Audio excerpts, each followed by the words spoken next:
Chelsea Football Club is nothing if it's not entertaining, and now we're getting into a he said, she said. The Italian and Spanish media saying one thing, and the UK media saying another thing. Who we believe in? Antonio Rudiger leaving the club. Let's get into it. Welcome to the Kavkas View, guys. Yes, you heard it right. 3 sources are coming out. 3 credible sources. Number 1, Fabrizio Romano and Di Marzio. They're coming out with one side of the story. Then you got Simon Johnston and Matt Law coming out with the other side of the story involving Antonio Rudiger. It's massive, it's entertaining. Stay tuned, get your popcorn, get it ready. Let's go. Then we're going to talk about the one and only Thomas Tuchel and his preview for West Ham versus Chelsea. Big news coming out of there. Updates on Rudiger's injury, Kovacic's injury, the pitch at Stamford Bridge being remodeled and changed potentially, and much more. Let's get into the video. You lot already know the deal. This channel doesn't work without your support. Without you, there is no support. And I'm hearing that some of you aren't supporting it. 63% people have not subscribed to the channel. That is criminal. Please don't be one of those 63%, all right? Subscribe to the channel. And finally, 400 likes is what we're aiming for in the comments below. Let's get up that like button. When if you're like number 5 in the comments, just put a 5. It's quick, it's simple, and it's free of charge. It goes a long way. It keeps the channel ticking over. Let's move on. Twitter's in a meltdown. Twitter is absolutely in a meltdown. People are blaming the board. People are blaming Rain. People are blaming Roman play. People are blaming Marina. Everyone is getting smoke for this Rudiger incident.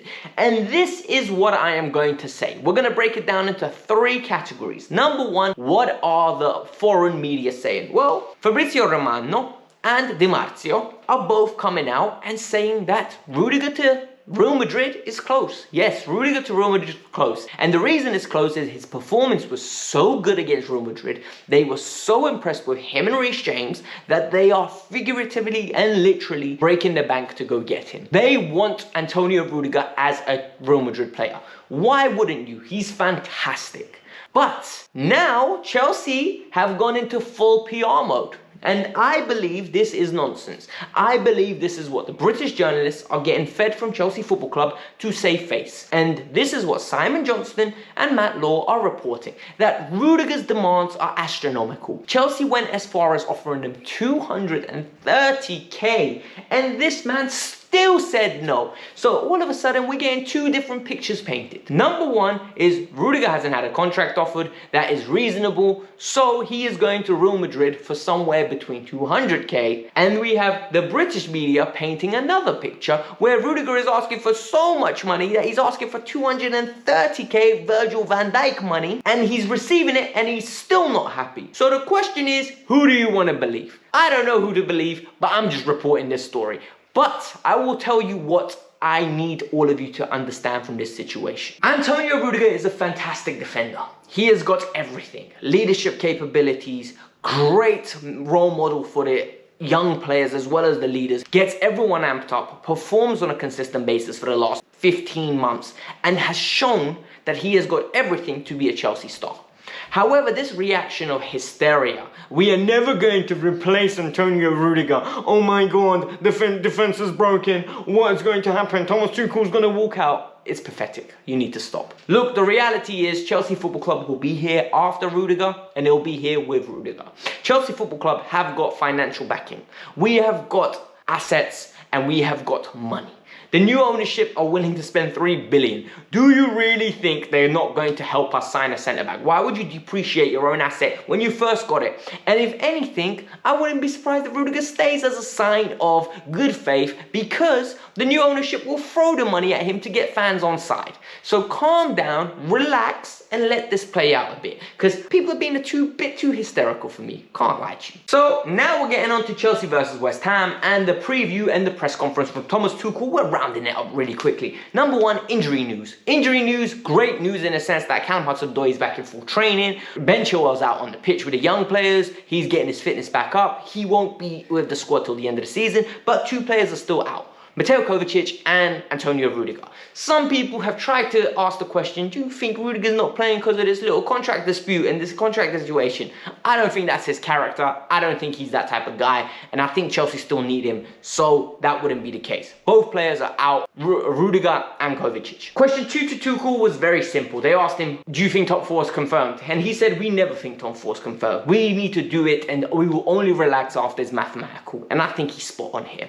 Because after Arsenal's win and Manchester United's loss, Tottenham win today, and all of a sudden, they're 2 points behind us. Yes, we've got 2 games in hand. Yes, we've got a nice run of fixtures, but I don't want to be dependent on that nice run of fixtures to accumulate points. Hopefully, the players wake up and have a reaction after that pathetic performance against Arsenal, because we need to get back to winning ways. We need to hit 80 points, we need to make progress, and we need to close the gap on Manchester City and Liverpool. We need to finish within punching range of them. 11 points, and then we can go and say, you know what, we had a poor December, but we will improve next season. The reason I love Tommy Tuchel is because the man thinks outside the box, and the man actually has evidence in his press conferences. I said that last video, I'm reiterating it again. So they asked him, why do you think, Tommy, things are going wrong? And he openly said, look, after the international break, it's very hard to get amped up. It's very hard to get into the games. And sometimes it takes longer, but sometimes it's just bad luck. And sometimes there's clinicalness from the opposition.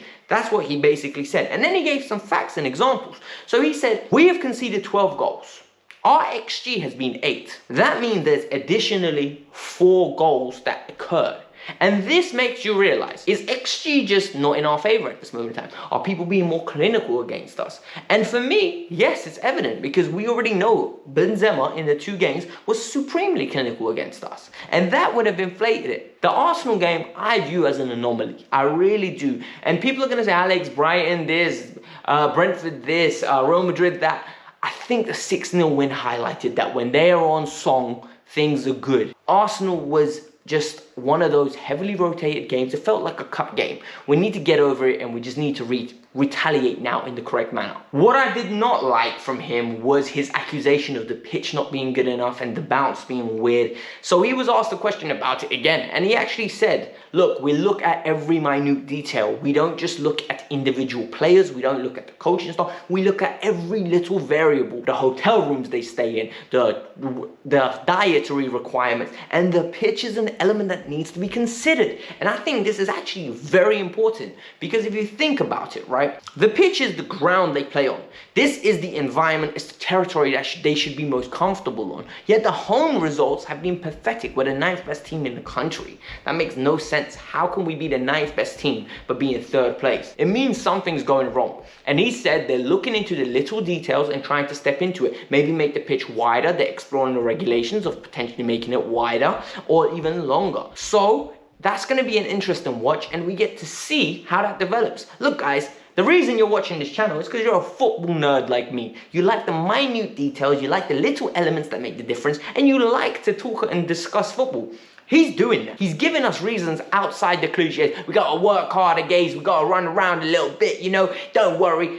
We win and lose some. We need to have some element of faith in this man. Finally, he was asked about the one and only West Ham, and he actually was very creditful of them. He actively said that West Ham is a very good side. He watches them. He likes to watch their games, especially in the Europa League. He finds them very entertaining and really likes their style of play. The emphasis on energy, compatibility, and adaptation into the cause. And I think that is definition of Thomas Tuchel.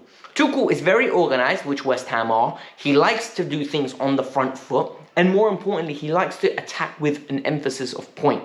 I don't think Chelsea like to do exactly what West Ham do, because they like to maintain possession and control every little detail. But West Ham have one mindset, and that's going forward at all times, quickly and efficiently. So the credit was there, and I really enjoyed it. That's with the press conference. That was the press conference. Let me give you the preview. Tomorrow is a must-win game. I really think Chelsea cannot afford to lose that game. Chelsea can't even afford a draw. And the reason why Chelsea can't afford a draw, you get a draw and all of a sudden it's 3 points from Arsenal. That one game in hand becomes integral. You need to win it. You need to push that gap to 5 points. Then you need to go win that game in hand. Then it's 8 points with 5 games to go. we are going to get 7 points from there. We should get 7 points. And now this is where the respect boundary rises. Chelsea Football Club is a club that should be aiming for 80 points. West Ham are a good side. We need to respect them, but at the same time, we cannot fear them. And this is the difference. We need to show them who's boss, designate ourselves onto this game, and absolutely dominate them. I think Chelsea will win. I think Chelsea will do it 2-1. I think it will be a shaky game. I don't think it will be nowhere easy as a lot of us think it's going to be. But it is what it is. I hope you lot enjoy the game. Come here for the review after. We're going to be turning it up. Hopefully there'll be no tears. Hit the like button, subscribe to the channel. 400 likes is what we're aiming for. You all made it this far, so you might as well support the cause. Peace out. I'm out.